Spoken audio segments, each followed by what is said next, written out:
10 पढ़ते हैं। अमीर खुसरो जो है, यहाँ पे अमीर खुसरो के बारे में बताया गया है कि ये अमीर खुसरो कौन थे? ये सूफी संत थे। अमीर खुसरो क्या थे? ये सूफी संत थे। यहाँ पे यही बताया गया है, उनके बारे में बताया गया है कि वो किस प्रकार के थे। परमात्मा जब मुझसे पूछेगा कि तुम मेरे लिए क्या लाए हो, तो मैं खुसरो को पेश कर दो। यहाँ पे जो है लेखक कहते हैं कि यदि मेरे को ईश्वर पूछेगा कि तुम मेरे लिए क्या लाए हो, तो मैं उसके सामने किसको प्रस्तुत कर दूंगा? खुसरो को प्रस्तुत कर दूंगा। ये उद्गार प्रसिद्ध संत हजरत निजामुद्दीन औलिया के अपने शिष्य के प्रति थे। ये जो है उद्गार मतलब ये शब्द किसके थे? प्रसिद्ध संत हजरत निजामुद्दीन औलिया के शिष्य के प्रति थे। अब गुरु कहा करते थे कि अगर कब्र में 2 लोगों को दफन किया जाता तो मैं चाहता कि खुसरो को मेरे साथ ही दफन किया। यहाँ पे यही कहना चाहते हैं कि अगर कब्र में, जो कब्र मतलब होता है जहाँ पे मृत्यु में जो है गड्ढा खोद करके गड़ाया जाता है, उसको कब्र बोलते हैं, तो दफन किया जाता, तो मैं यही चाहता कि खुसरो के साथ साथ मुझे भी दफन किया जाए। ऐसे आत्मीय गुरु कृपा के पात्र थे अमीर खुसरो। ऐसे ही जो है आत्मीय गुरु कृपा के पात्र कौन थे? अमीर खुसरो थे। अब देखिए, अमीर खुसरो का परिवार तुर्की देश से आकर भारत में, जो अमीर खुसरो थे उनका परिवार तुर्की देश से आकर के कहाँ बसा हुआ था? भारत में बसा था। इनका जन्म कब हुआ था? ईस्वी सन 1253 में दिल्ली के पास पटियाला ग्राम में हुआ था। इनका जन्म जो है 1253 में दिल्ली के पास ही पटियाला ग्राम है, वहां पर हुआ था। इनके बचपन का नाम था अबुल हसन यमीनुद्दीन था। इनका बचपन का नाम क्या था? अबुल हसन। जो है ये बचपन से ही कैसे थे? विवेकशील थे और साथ ही स्वभाव से ही अत्यंत सुशील और कुशाग्र मतलब बहुत तेज बुद्धि वाले मेधावी बालक थे। कौन?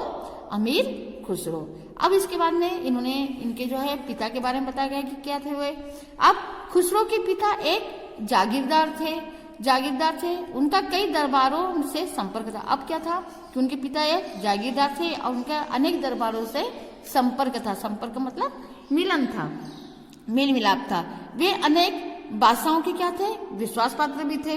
अब पिता की मृत्यु के बाद खुसरो अपने नाना के घर दिल्ली आ गए। अब क्या हुआ? उनकी जो है पिताजी की क्या होगी? मृत्यु होगी थी, तो अपने नाना जी के यहाँ पर आ गए। कहाँ? नाना जी उनके कहाँ पर रहते थे? दिल्ली में रहते थे, तो दिल्ली में आ गए। अब यहीं पे उनके अपने गुरु के संपर्क में, और यहीं पे वो क्या है दिल्ली में आकर के जो उनके गुरु थे उनके वे संपर्क में आ गए, उनसे मिले। उनके गुरु निजामुद्दीन औलिया, उनके जो अमीर खुसरो के गुरु कौन थे? निजामुद्दीन औलिया थे। और वो कौन थे? एक सूफी संत थे। अब उनका विश्वास था कि ईश्वर को अलौकिक प्रेम से ही प्राप्त किया। उनका विश्वास क्या था कि जो ईश्वर को है हम प्राप्त किससे कर सकते हैं? अलौकिक प्रेम से ही प्राप्त कर सकते हैं।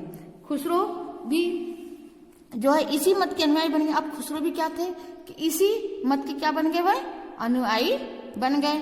अब इनकी आध्यात्मिक रुचि, इनकी जो आध्यात्मिक रुचि है, व्यवहार व रचना प्रवृत्ति को देखकर गुरु को बड़ा क्या हो गया? गर्व होता था। गुरु को अब क्या होता था? बड़ा ही गर्व होता था। अब खुसरो ने लोक भाषा में काव्य रचा। खुसरो ने लोक भाषा में क्या रचा? काव्य को रचा। यही लोक भाषा आगे चलकर क्या हुई? साहित्यिक उर्दू के रूप में विकसित हुई। और यही जो लोक भाषा है आगे चलकर के किसमें? साहित्यिक उर्दू के रूप में विकसित हुई। अब उनके काव्य की सरलता ने लोगों को क्या कर दिया? प्रभावित किया। उन्होंने रहस्य भरी मनोरंजक बातें पहलुओं के द्वारा प्रस्तुत की। अब उसके बाद में उन्होंने क्या किया कि रहस्य भरी जो मनोरंजक बातें पहलुओं के द्वारा उन्होंने प्रस्तुति क्या प्रस्तुत की? एक वानगी पढ़िए, देखिए। एक नार ने अचरज किया,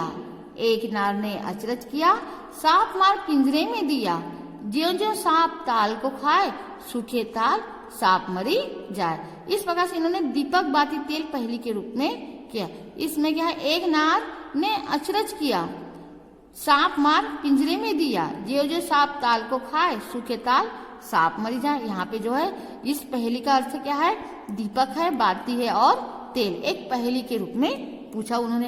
अब इसके बाद में उन्होंने ये भी बताया कि मुकरियों में उन्होंने एक वस्तु की बात करते हुए मुकर कर दूसरी वस्तु को बताने का अनूठा प्रयोग किया है। कैसे बोलते हैं? मतलब यहाँ पे क्या हो जाता है कि एक वस्तु की बात करते हुए वो मुकर जाना, मुकरी यानी होता है मुकरना, मतलब कह करके मुकर जाना। यहाँ पे वही बताया कि उसका ही यहाँ पे बहुत अच्छा बातें बताया गया है। ये मुक्री देखिए, वह आवे तो शादी होए, उस बिन दूजा और न कोई, मीठे लागे वाके बोल, क्यों सखी साजन ना सखी ढोल। यहाँ पे जो है क्या हो जाता है कि वह आवे तो शादी होए, उस बिन दूजा और न कोई, मीठे लागे वाके बोल, क्यों सखी साजन ना सखी ढोल। यहाँ पे भ्रमित हो जाता है, मुकर जाता है। वो पहले बोलते हो क्या है, वो आवे तो शादी होए, मतलब यहाँ पे कौन आता है, एक पुरुष, मतलब शादी दूल्हा आता है। तो दूल्हा आता है तो क्या होती है, शादी होती है। तो दूल्हा और ढोल में यहाँ पे जैसे वो दूल्हा नहीं आया है, कौन आया है, ढोल आया है। तो यहाँ पे जो है मुकर गया है। तो इस प्रकार से ये मुकरी बात बताई गई है यहाँ पर मुकरी के द्वारा। अब इसके बाद में ये भी बताया कि उन्होंने मन को छू लेने वाले क्या लिखे थे, गीत भी लिखे। अब जिनमें वसंत गीत व बाबुल गीत प्रसिद्ध है, उसमें जो है उनके गीत जो थे कौन से प्रसिद्ध है, वसंत गीत व बाबुल गीत प्रसिद्ध है। अब क्या हुआ कि अमीर खुसरो पर भारतीय संस्कारों का बहुत प्रभाव था। अमीर खुसरो पर जो भारतीय जो संस्कार थे उनका जो है उन पर बहुत प्रभाव था। अब ननिहाल के वातावरण से उन्होंने धार्मिक समन्वय सीखा। अब ननिहाल यानी होता है जहाँ पर माँ का गांव होता है, वो क्या कहलाता है, ननिहाल कहलाता है। तो ननिहाल के वातावरण से उन्होंने क्या सीखा, धार्मिक समन्वय सीखा। वे एक क्या थे, महान संत कवि थे। वो एक महान संत कवि थे। अब दरबारी व दार्शनिक भी थे। अब इसके साथ साथ वो दरबारी भी थे और दार्शनिक भी थे। उन्होंने वेदांत, बौद्ध व इस्लाम दर्शन को अपनी रचनाओं में सहज रूप से समाहित किया था। अब इसके बाद में खुसरो के काव्य में क्या थी, मधुरता भी थी और कसक रहती थी। मधुरता की मतलब मीठापन रहता था, उसकी कसक रहती थी। जो भी उनकी वाणी सुनता वह झूमता, मतलब उनकी वाणी में क्या रहती थी, मिठास रहती थी। और जो भी उनकी वाणी को सुनता, उनकी आवाज को सुनता तो वह कैसा हो जाता था, झूम उठता था। अब क्या हुआ कि खुसरो ने अपनी रचनाओं में क्या किया कि भारत की जलवायु, पशु पक्षी, पेड़ पौधों, धर्म व भाषाओं की महत्वपूर्ण जानकारी दी। अब खुसरो ने क्या किया, जो अमीर खुसरो थे, इन्होंने अपनी रचनाओं में जो भारत की जलवायु है उसके बारे में वर्णन किया, पशु पक्षी के बारे में वर्णन किया, पेड़ पौधों के बारे में और धर्म के साथ साथ भाषाओं के लिए भी महत्वपूर्ण जानकारी प्राप्त की। अब अपने काव्य में उन्होंने भारत की क्या की, खूब प्रशंसा की। क्या की, उन्होंने बहुत सारी प्रशंसा की है।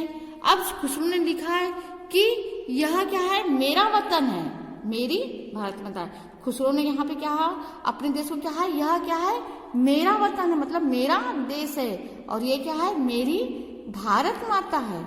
उसका जीवन जो है कैसा था, धर्मनिरपेक्षता, देश प्रेम व इंसानी बराबरी का एक अच्छा उदाहरण।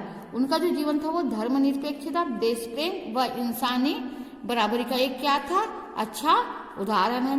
तभी तो उनकी शिक्षाएं लोगों को जोड़ती, तभी तो जो उनकी शिक्षा है वो उनको क्या करती है, जोड़ती है।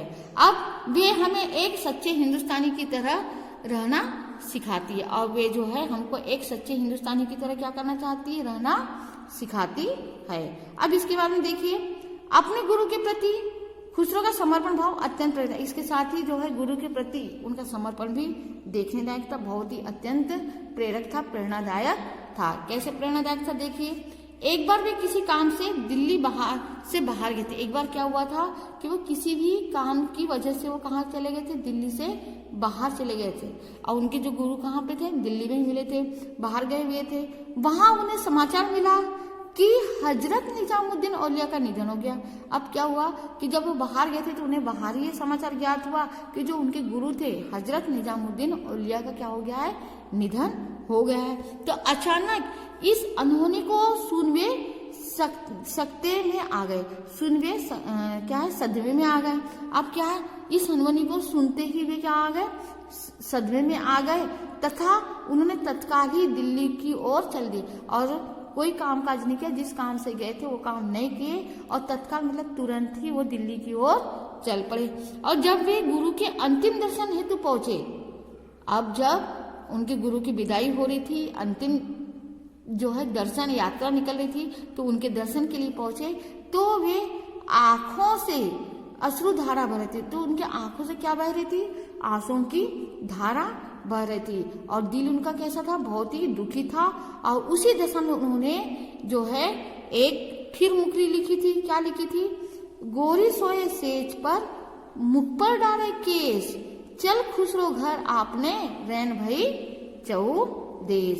ये जो है ये उनकी लास्ट कृति थी। यह उनकी जो क्या थी, ये अंतिम रचना थी। किसकी?